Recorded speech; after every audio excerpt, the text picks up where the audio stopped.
Before anything, I just want to ask a very simple question first before we do anything else. Are you okay? Maybe because of isolation from the quarantine, or maybe with a lot going on, or maybe this has just been the way you were for a while before current events. I just want to ask, how are you doing? I think we could all use people asking us that more often. The reason I ask this is because lately I feel like I've really wanted somebody to ask me that question. Maybe it's hard for you right now because you're not able to see friends or family. Maybe you lost your job. And these could have been problems that you had before things started to go south with health in the country. But I'm gonna go ahead and say something that is gonna sound a little bit weird, but just hear me out. And that is, it's okay to not be okay. Now, I'm definitely not the first person to make a video about mental health on YouTube, and nor am I the most qualified. I don't have any degrees in psychology, I don't have any fancy educational status in the mental field like that, but one thing I do have is the life experience, the position itself. I've been depressed for a very long time. I've been depressed most of my life. And I know for a fact I'm not the only one, but maybe I can be the person that opens up about it to help you with it, which I'm totally fine with. In fact, I hope that what I say can help you open up about it, maybe even understand it. I didn't have a plan executing this video necessarily, but I did have a goal to maybe see if there's someone out there that could use some encouragement and feel better knowing that there's somebody out there maybe going through something similar to what they are. Now, can we go ahead and just get something out of the way that they don't tell you about depression? Or at least I feel like they don't say enough about depression. It never goes away. It's not something that can just be magically cured, and it's not something that goes away, at least not for good. We can have moments and even very long, maybe yearly periods of time where we feel like we're on cloud nine and everything's okay, but what they don't tell you is that once you have depression, you're always gonna have it. It's very real, and it's something that will always haunt you. It's something that is deadly now, too. Not enough people are willing or brave enough to talk about how they feel. And I think that there are a lot of people out there that try to make themselves seem happier than they do, which is fine. It's part of the human condition. Of course we want to seem happier. Of course we don't want the world to see past our armor. Of course we don't want people to see us vulnerable. And I think that's what we associate opening up with, is vulnerability. And a lot of people don't like to feel vulnerable.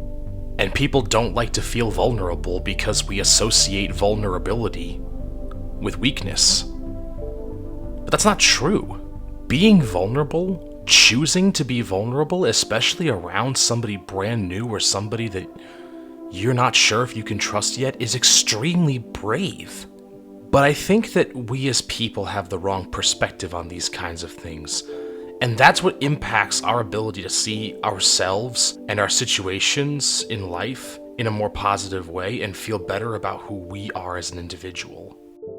I think that one of the biggest issues that we have is that it's very easy for us to perceive situations that make us feel our most vulnerable as automatically negative. For example, have you ever been in a situation where you were talking to somebody about anything, and you happen to be incorrect about whatever you were stating?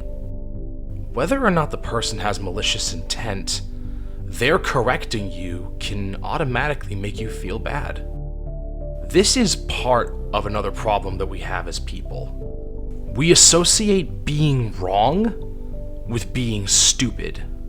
But being wrong doesn't mean we're stupid. It means we're just wrong.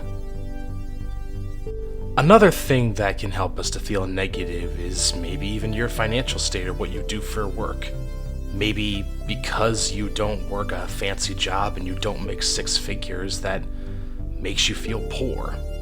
And that's another thing that we have a bad association with. We associate being poor with being worthless. Now, it might sound like I'm rambling, and I'll even admit I am a little, but all these things have something in common ultimately. People mostly perceive vulnerability as weakness, perceive being wrong with being stupid, and perceive being poor with being worthless.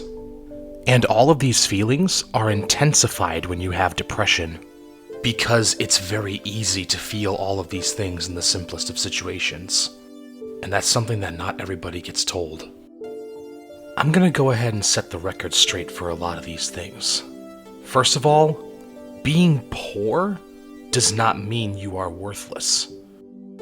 Because your worth is not defined by your wealth. I think living in a generation where a lot of people portray themselves as wealthy and therefore happy on things like social media has had a really bad impact on how we perceive the way that life and happiness should be. But some of the richest people in the world are still miserable. They could be some of the wealthiest and most powerful individuals and still not have happiness. This is really important to understand because this means that two people of two different wealth statuses could be going through the same type of depression. And then there's the next thing I touched upon, how we associate being wrong with being stupid. Being wrong doesn't mean you're stupid, but I feel like we put a lot of pressure on having to be correct about everything we say and do all the time. It's very easy for people to get discouraged and feel like they're not qualified to contribute to a conversation or a subject. I know I've definitely have had this problem.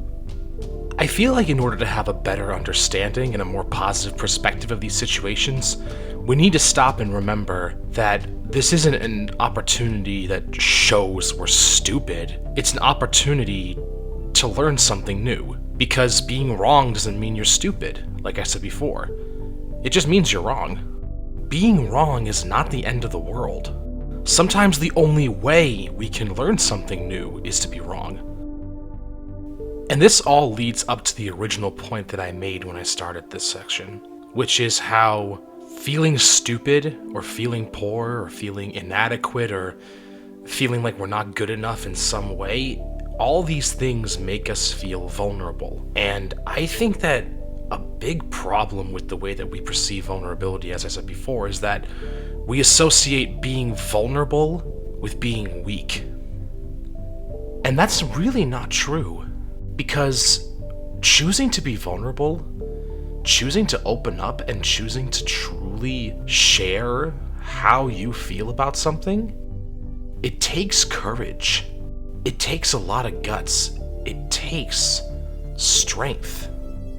But because we have this wrong perspective in believing that vulnerability makes us weak, and that being weak is not a good thing, because we're all told and led and taught to believe that we need to constantly be strong, we can't be strong all the time.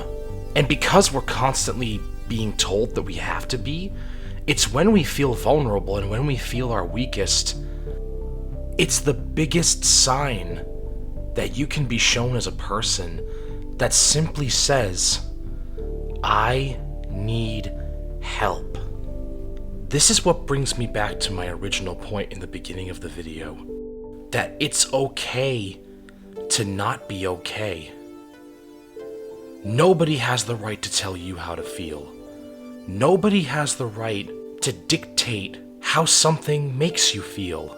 And sometimes our own emotions and our own minds can be our own worst enemies. So if you're not feeling okay, if you need help, that's okay. And if you're thinking to yourself, it's not that easy, it's not that simple, well, you're right. It's not. Because like I said, being vulnerable takes a great deal of courage. And if it were easy, depression would have no hold over us as people. But as scary as it can be to open up about how you feel, as terrifying as it can be, It is completely worth it because you are worth it. And like I said before, your wealth, your knowledge, your upbringing, none of those things decide your worth. You decide your worth. You decide. And it is important, now more than ever, in a time of crisis when we all feel isolated and hopeless, that we need to have the strength, the courage to open up. To have the strength to say that we need help if we are feeling that vulnerable, if we are feeling depression's grip on us. Because it is when we are at our most vulnerable that we may be our most terrified and our most scared, but that is also our greatest opportunity to heal, to communicate what weighs down our minds and our hearts. Many people have said in many different ways that the first step to solving a problem is first acknowledging that there is one. So the next time someone asks, "Are you okay?" If you need help and you genuinely need to reach out to someone, remember, it's okay to not be okay. Like I said earlier, the thing they never tell you about depression is it never goes away. It's a never-ending battle, but you don't have to fight it alone. And you don't have to keep those feelings inside.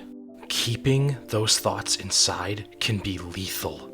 And for yourself and for those that love you, don't be afraid to be vulnerable, because that vulnerability could be what saves your life.